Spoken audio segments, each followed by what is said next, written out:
తెలంగాణ రాష్ట్ర ముఖ్యమంత్రి ప్రభుత్వ సలహాదారుడు వేం నరేందర్ రెడ్డి పేరుతో ఫోన్లో మాట్లాడి విద్యాశాఖలో పోస్టింగ్లు ఇప్పిస్తామని, అమాయక ప్రజలకి డబుల్ బెడ్రూమ్స్, ఫుడ్ కార్పొరేషన్లో జాబ్లు ఇప్పిస్తామని మోసాలకి పాల్పడుతున్న ప్రధాన నిందితుడు అనుగు సురేందర్ రెడ్డితో పాటు మరో 5 నిందితులను మల్కాజ్గిరి ఎస్ఓటీ కీసర పోలీసులు అరెస్ట్ చేశారు.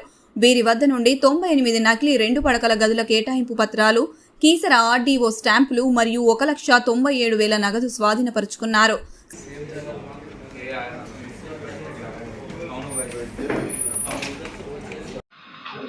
ఒక ముఖ్యమైనటువంటి బ్రేక్ త్రూ మీకు అనౌన్స్ చేస్తున్నాం. ప్రభుత్వంలో ఉన్నటువంటి ముఖ్యమైనటువంటి వ్యక్తుల నేమ్స్ డ్రాపింగ్లో కానీ వాళ్ళలాగా ఇంపర్సనేట్ చేసి కొన్ని గల్లిబుల్ పీపుల్ని చీట్ చేస్తున్న ఫ్రాడ్స్టర్స్ని పట్టుకోవడం జరిగింది. అది మీకు తెలియజేస్తున్నాం. ఎందుకంటే ఇటువంటి మోసాలు వేరే ప్రజలు గురి కావద్దు.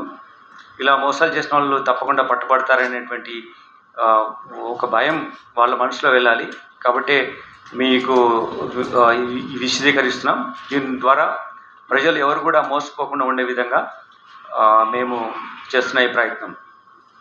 దీంట్లో ఒక 3 వెరైటీస్ ఆఫ్ ఈ ఫ్రాడ్స్టర్స్ చేశారు. ఒకటి ఏంటంటే 2 BHK డబుల్ బెడ్రూమ్ ఫ్లాట్స్ ఇప్పిస్తున్నాము, మాకు అధికారుల దగ్గర ప్రభుత్వంలో ఇంపార్టెంట్ పీపుల్ మాకు తెలిసిన వాళ్ళు ఉన్నారు, వాళ్ళ ద్వారా ఇస్తామని చెప్పి ఇది మేము సీజ్ చేసిన ఇది 2 డబుల్ బెడ్రూమ్ ఫ్లాట్ అలాట్ అయినట్టుగా ఒక క్రియేట్ చేస్తారు ఫేక్ డాక్యుమెంట్.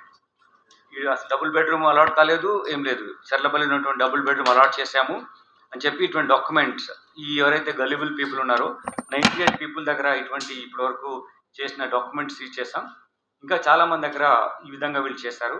ఇవి క్రియేట్ చేయడానికి స్టాంప్స్ తయారు చేశారు, ఆడియోగా యాక్ట్ చేశారు ఒక అర్షిని రెడ్డి అనే ఒక నేరస్తులు ఇందాక మీరు చూసిన వాళ్ళు.